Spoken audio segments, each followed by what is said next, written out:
모세 오경에서 희망, 하나님의 희망, 하나님의 아이디어로 설교를 35번째 오늘 합니다. 민수기는 오늘 마지막 9번째입니다. 이제 신명기만 그러면 남게 됩니다. 최근에 그 세계적으로 주목받고 있는 영화 한 편이 있습니다. 오디세이라고 하는 영화입니다. 3000년 전 고전의 작품인 오디세이를 천재적인 영화 감독인 크리스토퍼 놀란이 재해석해서 상영하고 있는 영화입니다. 호르메스의 대서사시인 오디세이는 이렇게 주인공 오디세이아가 집으로 돌아가는 이야기입니다. 10년은 트로이 전쟁을 치루었고, 우리 성지순례 튀르키예로 가신 분은 이스탄불 바로 밑에 트로이를 방문했던 적이 있는데, 그 트로이 목마가 있었죠. 그 곳에서 10년 동안 트로이 전쟁을 치루었고, 또 전쟁이 끝난 직후에 10년 동안 집으로 돌아가는 이야기입니다. 제가 알고 있는 기억으로는 이 오디세이 책은 3000년 전에 추정으로 기록된 걸로 아는데 24권으로 되어 있습니다. 이 크리스토퍼 놀란 감독은 첫 번째 권의 뒷부분에 집으로 돌아가는 이야기에 상당히 많은 분량과 또 초점을 가지고 영화를 만들었습니다. 전 세계가 열광하고 있습니다. 이 주인공 오디세이아는 이제 고향 이타카로 그 귀향하는 돌아가는 10년 동안의 이야기를 그리는데, 10년 전쟁, 10년 귀향, 그래서 토탈 20년 동안의 시간을 이 책은 담고 있습니다. 마침내 고향에 도착했습니다. 그런데 늙은 거지로 변장을 합니다. 오랫동안 집을 비웠던 왕이 집으로 돌아왔는데 아무도 그게 왕인지 알아보지를 못합니다. 젊었던 20년 전 오디세우스가 떠나기 전부터 키웠던 사냥개가 있는데, 이젠 병들어 쓰러져 이제 거의 죽어가고 있었는데, 그 개만 가장 먼저 이 변장한 주인을 알아봅니다. 상당히 깊은 감동의 포인트입니다. 귀향은 장소에 돌아오는 것만으로 완성되지 않습니다. 고향에 갔는데 돌아온 나를 알아보는 사람이 있어야 합니다. 근데 또 한 걸음 더 나아가 더 중요한 질문 하나가 있습니다. 20년 동안 돌아다닌 이 오디세우스는 떠났을 때와 같은 사람이었을까라는 질문입니다. 이게 놀란 감독이 주목했던 포인트입니다. 바다와 폭풍과 수없는 어려움, 전쟁을 지나서 집으로 돌아왔습니다. 바로 그 사람은 떠났던 그대로였을까? 길은 사람을 바꿉니다. 성경에도 긴 길을 걸었던 사람들이 있습니다. 특별히 한 민족 전체가 길을 걸었습니다.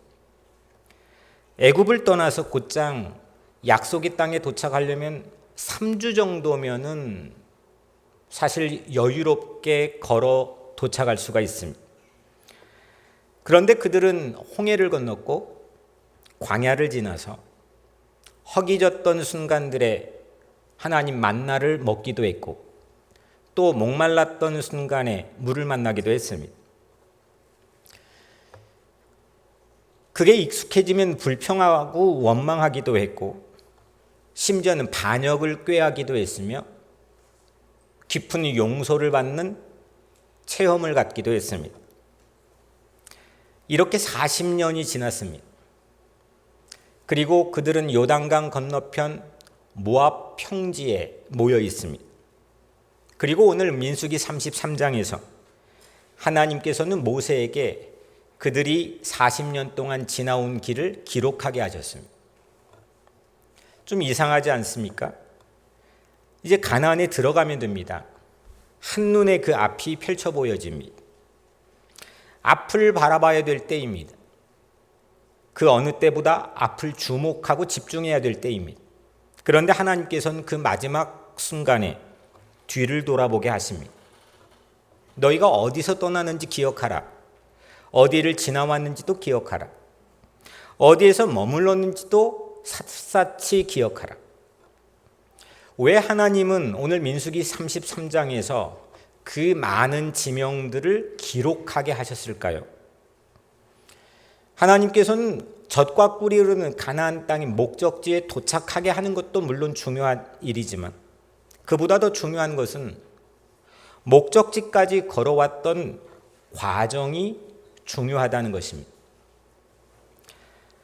먼저 첫 번째로 하나님은 목적지만 기록하지 않으셨습니다. 1절에 이스라엘 자손이 모세와 아론의 인도로 대오를 지어 애굽 땅에서 나오던 때의 노정은 이러하니라. 행진한 대로에 그들이 40년 동안 함께 걸었던 길의 노정은 이러했다 하고 기록합니다. 모세는 도착지만 기록하지 않았습니다. 어디에서 떠났고 어디를 지나왔는지 전부 다 기록하게 했습니다. 민수기 33장은 단순한 여행 안내서가 아닙니다. 한 백성이 하나님과 함께 걸어왔던 그들의 삶의 기록입니다. 3절부터 오늘 우리가 읽은 직후의 3절부터 그 지명들이 계속 이어집니다. 라암셋을 떠났습니다. 숫곳에 진을 쳤습니다. 에담에 진을 쳤습니다. 비아히롯을 지나갔습니다. 마라에 도착했습니다. 엘림에 머물렀습니다. 또다시 떠납니다. 르비님, 시내 광야, 기브롯 핫다와 하세롯, 린마, 림몬베레스. 낯설고 발음하기 어려워 성경을 읽다가 민수기 33장에 오면 빨리 넘어가고 싶은 이름들입니다. 그런데 하나님께서는 그 이름 하나하나를 기록하게 했습니다. 왜입니까? 그곳에선 일이 있었기 때문입니다. 마라에서는 물이 있어서 그 물을 마실 수가 없었습니다. 엘림에서는 반면에 물샘 12과 종려나무 72그루가 있었습니다. 쉼과 물을 마실 수가 있었습니다. 르비딤에서는 아예 마실 물이 없어서 백성이 모세와 싸웠습니다. 다투었습니다. 시내에서는 언약의 말씀을 그 다음에 받았습니다. 어떤 곳은 기적의 자리였습니다. 그리고 어떤 곳은 원망의 자리로 이어졌습니다. 어떤 곳은 풍성했었고 또 어떤 곳은 아무것도 없었던 자리였습니다. 그런데 하나님은 좋았던 기억이 있는 장소만 기록하게 하지 않았습니다. 실패한 자리도 기록하게 했습니다. 목말랐던 자리도 기록하게 했습니다. 원망했던 자리도 기록하게 했습니다. 하나님은 우리가 잘 걸었던 장소만 기록하게 하지 않으셨습니다. 넘어졌던 자리까지 우리의 길에 포함시키도록 하셨습니다. 민수기 33장 안에는 42곳의 정거장이 있습니다. 흥미로운 것은 하나님께서 그들의 40년을 이들은 끝없는 방황을 했다라고 결론하지 않았습니다. 출발하고 머문 곳들 하나하나의 이름들을 전부 죄다 기록에 남기게 했습니다. 우리에게도 그런 지명들이 있지 않겠습니까? 내가 태어났던 곳, 내가 공부했던 곳, 내가 첫 직장을 갔던 곳, 서울, 부산, 뉴욕, 퀸즈. 어떤 이들에게는 학교 이름이, 어떤 이들에게는 병원에 사랑했던 사람과 마지막 작별을 했던 어떤 병원의 병실이, 어떤 이에게는 처음 내가 일했던 가게가, 또 어떤 이에게는 처음 내가 감격하며 예배드렸던 교회가. 우리 인생의 지도를 펼쳐보면 장소마다 이야기가 담겨 있을 겁니다. 거기에서 처음 울었습니다. 거기에서 사랑하는 사람을 만났습니다. 거기에서 모든 걸 잃어버렸습니다.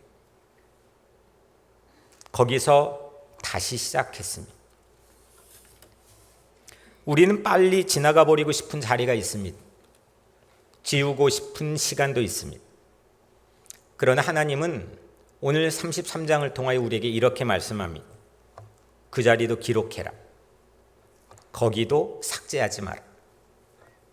거기도 네 길이다.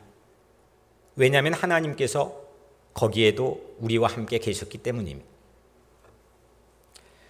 두 번째로, 움직이지 않는 시간도 길입니다. 우리의 문제는 길을 너무 쉽게 판단한다는 것입니다. 앞으로 가면 잘 되는 것이고 멈추면 실패했다고 생각합니다.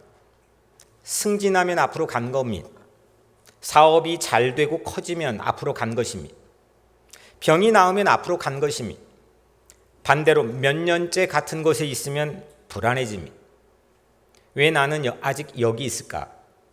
왜 아무것도 달라지지 않을까? 그런데 이스라엘의 광야 생활은 이 40년 동안은 계속 걷기만 했던 것은 아닙니다. 구름이 머물면 이스라엘도 머물러 있어야 되었습니다. 그 머문 기간이 이틀도, 한 달도, 때로는 몇 년도, 오랜 기간이든 구름이 떠오르지 않으면 그들은 출발하지 않았습니다. 이동하지 않았습니다. 하나님이 움직이면 움직였습니다. 하나님 머무시면 머물렀습니다. 그러므로 광야에선 걷는 것도 순종이지만 멈추는 것도 순종이었습니다. 기다리는 것도 순종이었습니다. 우리는 움직인 것만 여정이라고 생각하기가 쉽습니다. 하지만 성경은 다르게 우리에게 보여줍니다. 하나님 때문에 머무는 것도 여정이라는 겁니다. 어쩌면 지금 우리 가운데 어떤 분은 오래 머물고 있는 분들도 있을지 모르겠습니다. 취업의 문이 열리기를 기다립니다. 신분의 문제가 해결되기를 오랫동안 닫힌 문 앞에 기다립니다. 자녀가 내 마음속에 돌아오기를 기다립니다. 관계가 좀 회복되기를 기다립니다. 몸이 나아지기를 기다리는 마음도 있습니다. 다른 사람들은 모두 앞으로 나아가는 것 같은데 나만 같은 곳에 오래 머물러 있는 것 같을 때가 있습니다. 그러나 머물러 있다고 하나님이 일하지 않으신 것은 아닙니다. 나무는 겨울에 움직이지 않는 것처럼 보입니다. 모든 게 멈춰 있는 것처럼 보입니다. 그러나 분명한 것은 땅속에 뿌리는 한겨울에도 다음 봄을 준비합니다. 광야에서 하나님은 이스라엘을 이동시키기만 하지 않으셨습니다. A라는 지점에서 B라는 지점으로 이동하는 게 33장에 담겨있는 의미가 아닙니다. 머물게도 하셨습니다. 움직이지 않게도 하셨습니다. 왜입니까? 목적지에 빨리 도착하는 것이 하나님의 유일한 관심이 아니었기 때문입니다. 여기 땅 해서 저 지점까지 어떻게 해서든 빠르게 도착하게 하는 게 하나님의 궁극적인 목적이 아니었다는 겁니다.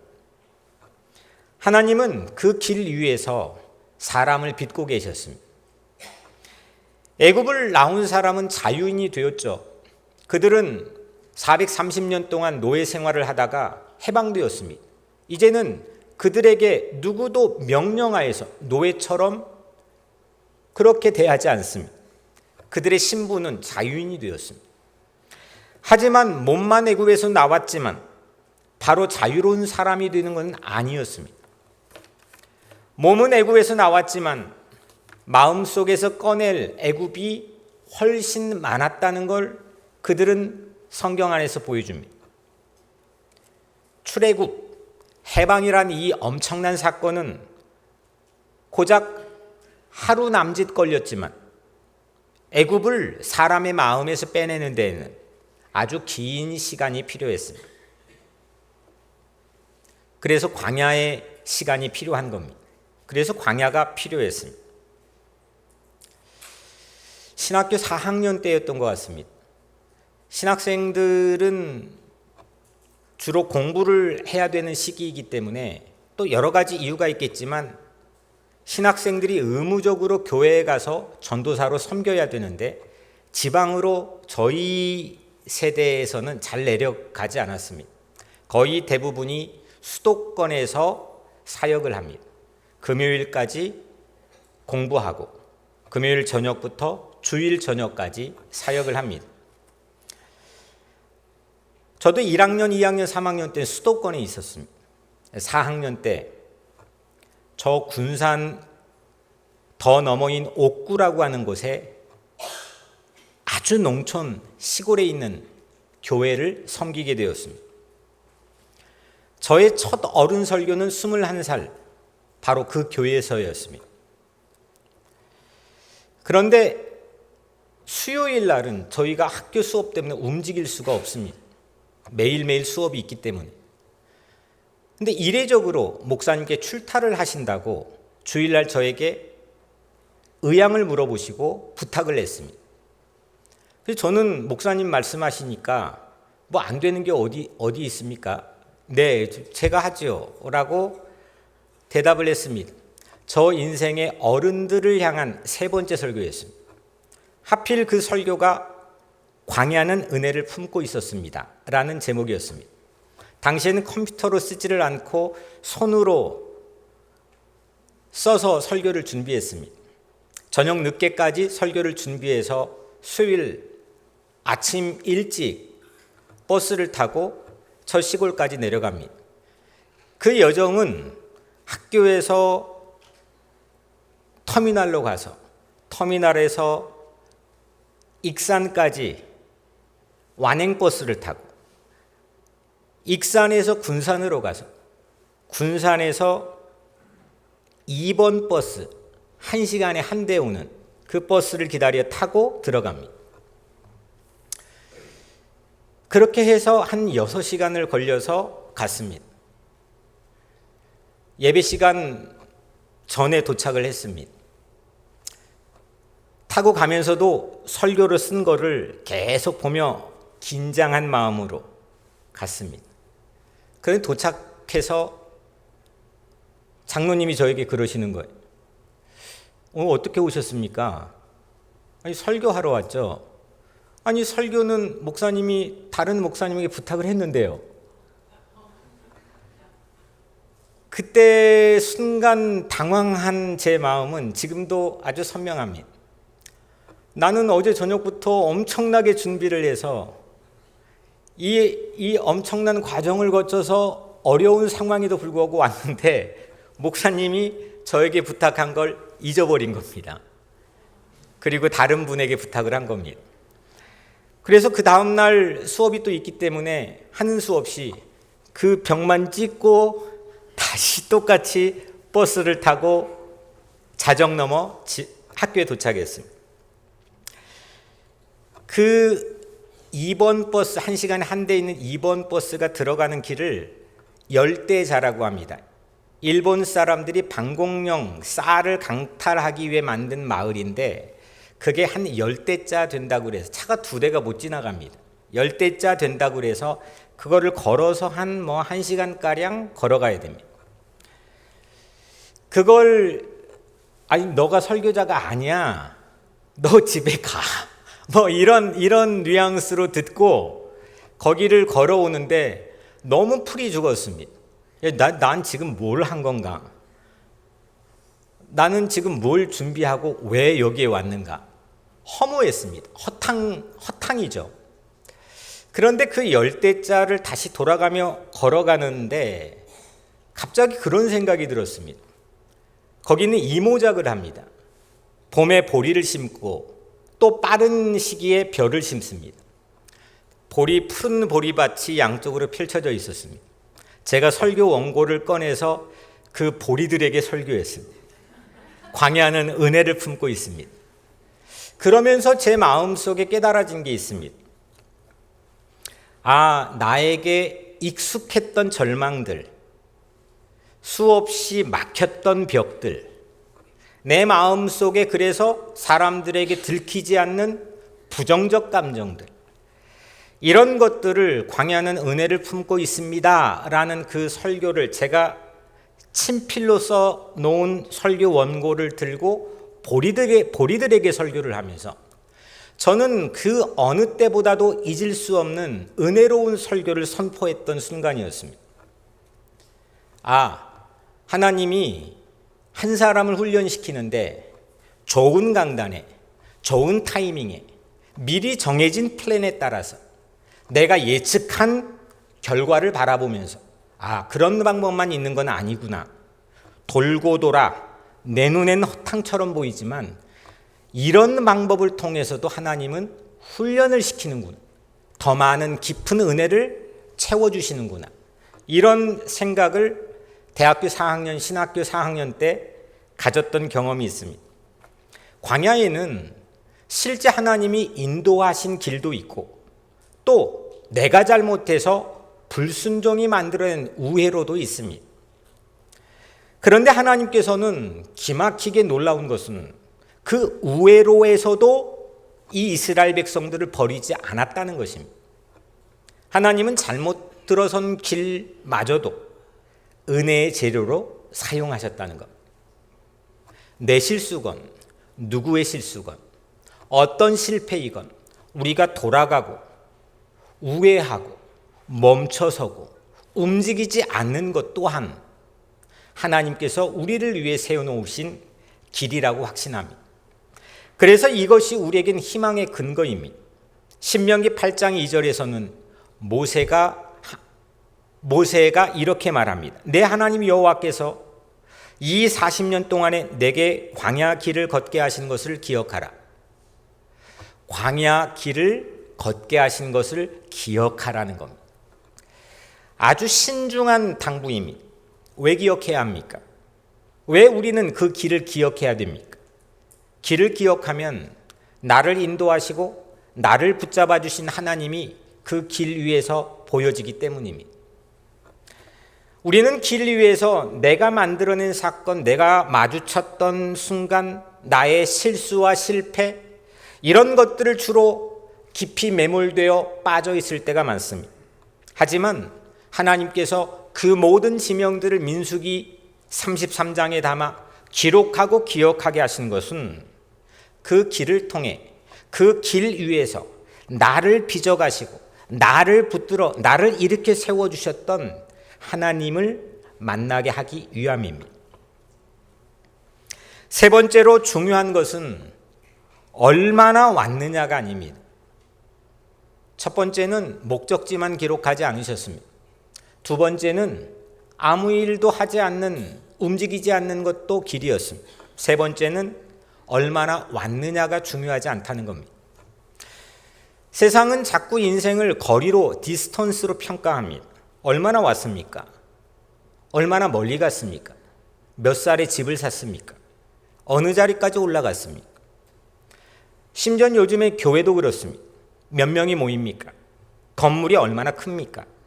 몇 개 프로그램을 돌리고 있습니까? 얼마나 성장했습니까? 우리는 교회라고 하는 것도 각자의 내 인생도 어떤 질문과 호기심과 궁금증을 가지고 다가가는지를 진단해 봐야 됩니다. 그러나 민수기 33장을 읽으면 하나님께서는 전혀 다른 질문을 하시는 것 같습니다. 그 길을 걸으며 너는 어떤 사람이 되었느냐? 너는 어떤 사람이 되어가고 있느냐? 그 길을 지나며 너는 어떤 사람으로 바뀌었느냐? 이집트를 출발했던 이스라엘과 지금 40년이 흘러 모압 평지에 서 있는 이스라엘은 동일할 수 없습니다. 40년 전과 40년 후는 완전한 확연한 차이가 우리에게 드러나집니다. 그들은 홍해가 갈라지는 것을 직접 목격했습니다. 목마름도 경험했습니다. 배고픈 게 무엇인지를 알고 만나도 먹어봤습니다. 시내산에서 하나님의 말씀, 초월의 세계를 경험도 했어요. 그 말씀을 받았지만 그 초월의 한계를 경험했던 그들은 세상에 매몰되어서 실패도 경험했습니다. 심판도 맛봤습니다. 그리고 용서도 받았습니다. 숱한 동료들을 땅에 묻기도 했습니다. 그래도 다시 일어나 그들은 걸었습니다. 그리고 그 길에서 다음 세대들이 자라났습니다. 길을 가다가 출산하고, 길을 가다가 젖을 먹이고, 길을 가다가 이 아이가 자라나고, 길을 가다가 이 아이에게 교육을 하고, 그렇게 한 세대가 자라났습니다. 길이 그들을 자동으로 좋은 사람으로 만드는 것은 아닙니다. 하나님이 그 길을 사용하여 그들을 빚으셨습니다. 나는 어디까지 왔는가? 나는 얼마만큼 갔는가? 나는 어디까지 가야 되는가? 이 질문보다 먼저 나는 어떤 사람이 되어가고 있는가? 나는 어떤 사람으로 빚어져 가고 있는가? 많은 성공을 했다고 칩시다. 큰 성공을 이루면서 교만한 사람이 되고 있다면 잘 오고 있는 것일까요? 실패를 밥 먹듯이 합니다. 하지만 실패했지만 다른 사람의 눈물을 그리스도의 마음으로 알아볼 수 있다면 그것을 우리는 실패자라고 말할 수 있는 것일까요? 많이 가졌지만 감사를 전혀 알지 못하고 살아간다면 그게 잘 살고 있는 것일까요? 많이 잃었지만 누군가 아픔 곁에 머물 수 있다면 정말 아무것도 얻지 못한 것일까요? 여러분들은 어떻게 질문할 수 있습니까? 또 어떻게 답할 수 있습니까? 무엇에 궁극적인 관심입니까? 어떤 호기심과 관심을 가지고 묻고 있습니까? 하나님은 이력서만 보지 않으십니다. 그 길이 우리의 얼굴과 우리의 표정과 내 마음에 무엇을 새겼는지를 보십니다. 곧 광복 81주년을 맞이합니다. 그래서 우리 교회는 오늘 광복 81주년 기념주일로 지킵니다. 해방을 맞이했습니다. 광복이라는 것은 일제치하 식민지배에서 벗어났다는 것을 의미합니다. 그런데 해방의 기쁨 뒤에도 잠시 후 분단이 있었습니다.